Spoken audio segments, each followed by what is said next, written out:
Baik, eh, Assalamualaikum warahmatullahi wabarakatuh. Selamat pagi anak-anakku sekalian, bertemu lagi dengan Ibu dalam pembelajaran Bahasa Indonesia Wajib. Sebelum memulai pembelajaran, Ibu mengingatkan kepada kalian, bagi yang belum berdoa, silakan berdoa berdasarkan agama dan kepercayaan kalian masing-masing, agar kegiatan kita kali ini bisa berlangsung dengan lancar, dengan baik, bermanfaat, dan juga berkah untuk kita semua ya. Pada video pembelajaran kali ini, Ibu akan membahas tentang tentang evaluasi 2 yang sudah kalian laksanakan kemarin. Jadi bagaimana menjawab soal-soal yang ada pada evaluasi 2 kemarin ya. Agar kalian mengetahui di mana letak kesalahannya, di mana sih jawaban yang tepat untuk itu gitu ya. Oke. Ibu buka dulu filenya, nanti baru Ibu share screen untuk kalian.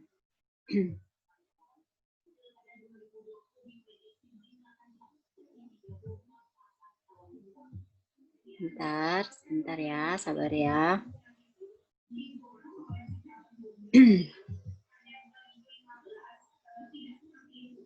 Oke, baik. Pada video pertama ini, Bu akan membahas 10 soal saja. Selanjutnya nanti kalian kalian akan menyimak video yang selanjutnya. Jadi tidak semua soal Ibu bahas pada satu video agar videonya durasinya tidak terlalu panjang. Ya, oke. Ibu akan share screen.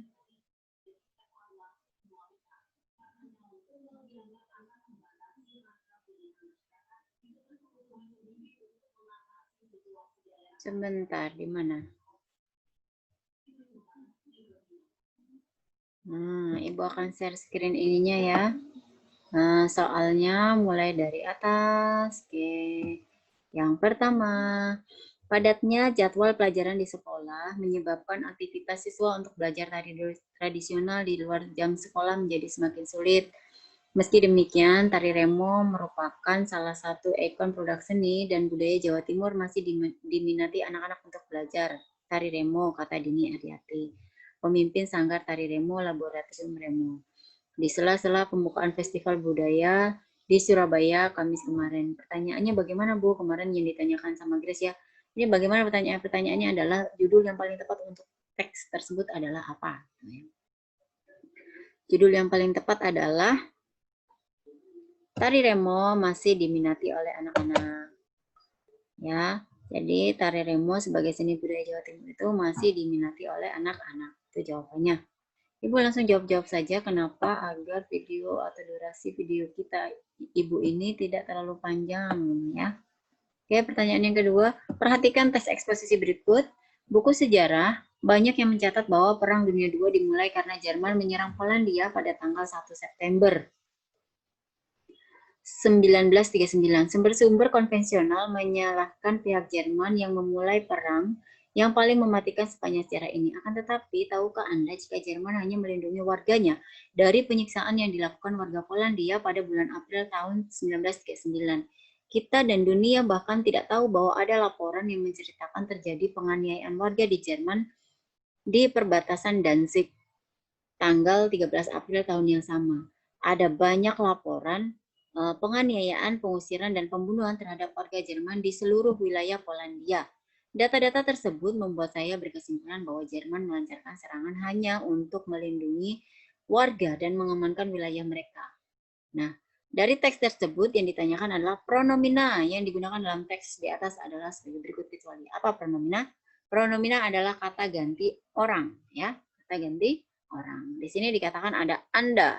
Ya, Anda menggantikan orang kedua. Kemudian saya menggantikan sebagai orang pertama, sebagai pencerita ada di sini ya saya. Kemudian mereka adalah warga bisa juga, kemudian bisa juga pemerintah. Kemudian kita itu saya dan Anda. Kita tidak pernah tahu, ya. Oke. Yang paling tidak sesuai adalah warga. Karena warga tidak bisa menggantikan kata orang. Dia tidak berbicara. tidak menyebutkan dan tidak menceritakan. Baik, selanjutnya di bawah ini kalimat yang mampu digunakan sebagai tesis dalam teks eksposisi adalah, jawaban yang paling tepat adalah,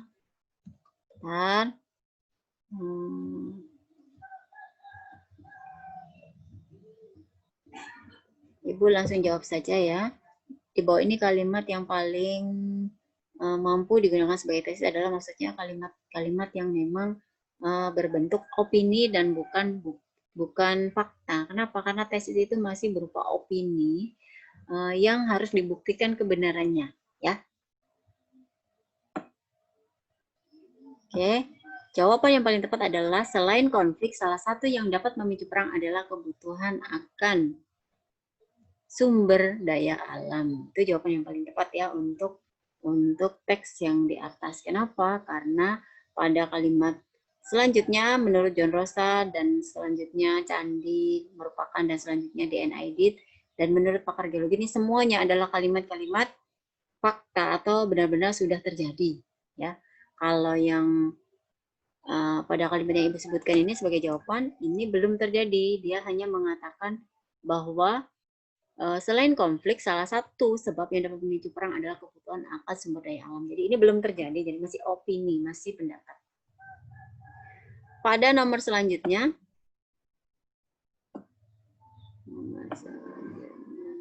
oke, perhatikan teks eksposisi berikut di bawah ini. Kalimat yang menunjukkan letak argumen adalah, jadi yang diminta hanya kalimat yang menunjukkan letak argumen, jadi bukan semuanya ya, hanya argumennya saja. Ibu langsung jawab, ada di C ya, 3, 4, dan 5.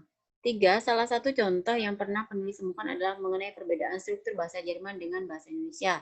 4, dalam banyak hal, struktur kalimat kompleks bahasa Jerman menekankan posisi predikat ada pada bagian akhir kalimat. Kemudian yang kelima, jika ingin membentuk kalimat, saya mau minum kopi di kafe dalam bahasa Jerman, bentuk yang muncul adalah Ich möchte im Kaffee einen Kaffee trinken. Nah, itu. Ibu nggak tahu bahasa Jerman Ibu benar atau tidak, tapi yang pasti pilihan yang tepat untuk kalimat yang bentuk yang dalam bentuk argumentasi adalah kalimat pada nomor 4, 5, dan 6. Yang lainnya bukan. Oke, selanjutnya pada nomor berikutnya, bacalah teks berikut dengan cermat. Air sangat penting bagi tubuh kita. Anjuran agar kita minum air sedikitnya 8 gelas sehari atau sekitar 2 hingga 2,5 liter air benar-benar harus kita lakukan. Apabila asupan air mencukupi, hal ini dapat membantu distribusi nutrisi ke seluruh tubuh menjadi lancar, sehingga semua sel dalam tubuh dapat memperbaiki diri dengan nutrisi tersebut. Dengan meminum air sesuai anjuran juga akan meringankan nyeri ginjal dan hati, sehingga dapat membantu kita terhindar dari penyakit ginjal dan hati. Abstraksi yang sesuai dengan kutipan teks tersebut adalah, jadi yang diminta adalah abstraksi ya, gambaran dari teks ini ya, gambaran dari teks yang sudah ada ini apa gitu. Abstraksi itu ada artinya adalah samar ya, atau tidak jelas, abstrak. Nanti ketika kalian kuliah, kalian akan diminta mengerjakan abstrak sebelum menjadi sebuah skripsi. Jadi isi dari skripsi kalian tuh apa gitu, harus digambarkan di depan. Dikatakan abstrak kenapa? Karena dia kan tidak menjelaskan secara detail seperti itu. Jadi apa sih gambaran dari isi teks ini gitu. Cuplikan pentingnya.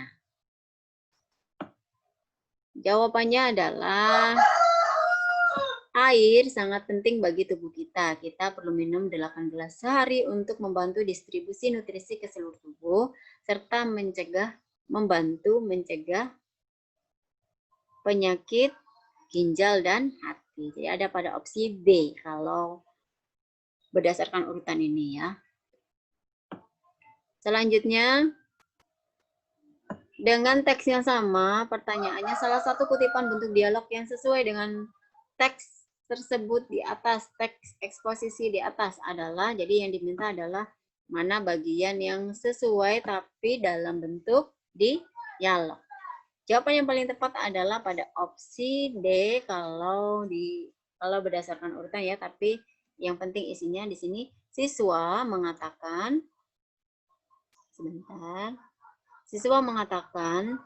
Eh,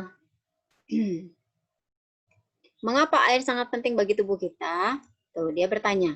Kemudian penyuluh menjawab, karena air membantu distribusi nutrisi ke seluruh tubuh menjadi lancar sehingga semua sel dalam tubuh dapat memperbaiki diri dengan nutrisi tersebut. Ya, itu adalah dialog yang paling tepat untuk mewakilkan isi dari teks tersebut. Masuk ke pertanyaan selanjutnya. Perhatikan teks. Maaf.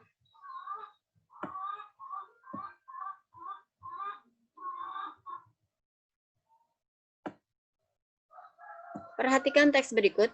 Bahasa Indonesia sebenarnya mampu menjadi bahasa kedua ASEAN setelah bahasa Inggris. Kenapa? Karena ada banyak negara ASEAN yang menggunakan bahasa Indonesia di negaranya. Sebut saja Malaysia, kemudian Singapura dan Brunei Darussalam yang sudah menjadikan bahasa Indonesia sebagai bahasa sehari-hari. Selain itu di Vietnam bahasa Indonesia memiliki kedudukan yang sama dengan bahasa Inggris. Bahkan di Australia bahasa Indonesia dijadikan sebagai mata pelajaran di sekolah-sekolah tingkat SMP dan SMA. Jadi sudah sewajarnya bahasa Indonesia dijadikan bahasa internasional di kawasan ASEAN.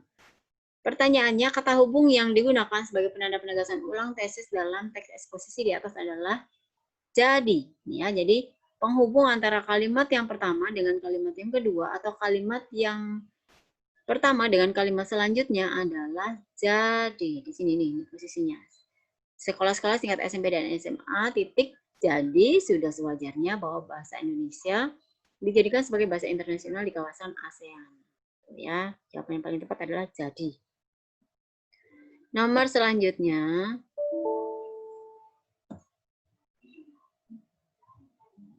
beberapa pohon tanaman di halaman rumah tidak mau berbunga seperti tanaman sejenisnya yang lain. Tanaman tersebut tiap hari disiram dan tak terlewatkan diberi pupuk. Apa sebabnya? Ternyata tanaman tidak mendapat sinar matahari karena terhalang oleh kayu pohon besar yang ditanam di pinggir jalan. Gagasan utama paragraf di atas adalah, yang ditanya adalah gagasan utamanya. Gagasan utamanya adalah biasanya dia terletak di awal paragraf. Ya. Misalkan di sini adalah beberapa pohon tanaman di halaman rumah tidak mau berbunga. Dari gagasan utama tersebut otomatis akan ada kalimat-kalimat penjelas atau deskripsi ya. Oke, selanjutnya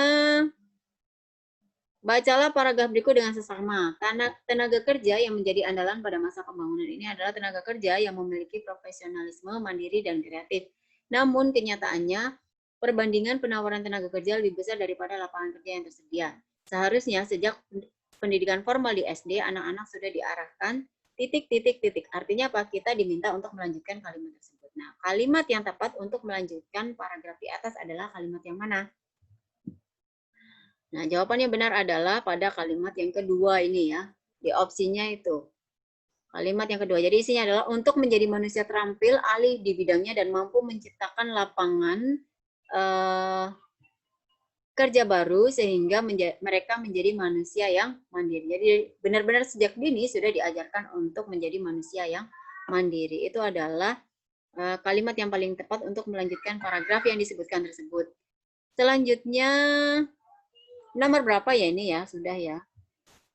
Sebentar, Ibu lihat pada teksnya Ibu. Dia sudah ada di nomor 10 ya. Ini adalah nomor terakhir yang kita bahas. Nanti kalian wajib menyimak video selanjutnya dari apa yang sudah Ibu sampaikan sekarang. Jadi ini masih video pertama untuk nomor 1 sampai dengan nomor 10. Pada nomor selanjutnya kalian bahas pada video, kalian simak pada video yang selanjutnya. Ibu akan bahas pada video selanjutnya. Bacalah kalimat-kalimat berikut dengan seksama. Keempat kalimat di bawah dapat disusun menjadi paragraf yang baik dengan urutan. Jadi kalimat 1, 2, 3, dan 4 itu kalian diminta untuk mengurutkan sehingga kalimatnya menjadi paragraf yang baik. Jawaban yang paling tepat adalah 3, 2, 4, 1. Jadi 3 dulu urutan pertamanya. Ada orang yang memiliki etos kerja yang baik dan ada pula yang kurang baik. Kemudian seseorang memiliki etos kerja yang baik selalu mempunyai kemauan yang kuat untuk menghasilkan yang terbaik dalam pekerjaannya. Kemudian kalimat yang selanjutnya, sebaliknya orang yang memiliki etos kerja yang kurang baik selalu mempunyai keinginan untuk mencari jalan termudah dalam melaksanakan suatu pekerjaan. Dan yang terakhir, budaya jalan pintas adalah manifestasi etos kerja yang kurang baik. Oke, nah, Pembahasan dari nomor 1 sampai dengan nomor 10 sudah selesai. Jadi kalian silakan menyimak video selanjutnya ya. Baik, video pembelajaran untuk kali ini Ibu akhiri. Selamat pagi, Assalamualaikum warahmatullahi wabarakatuh.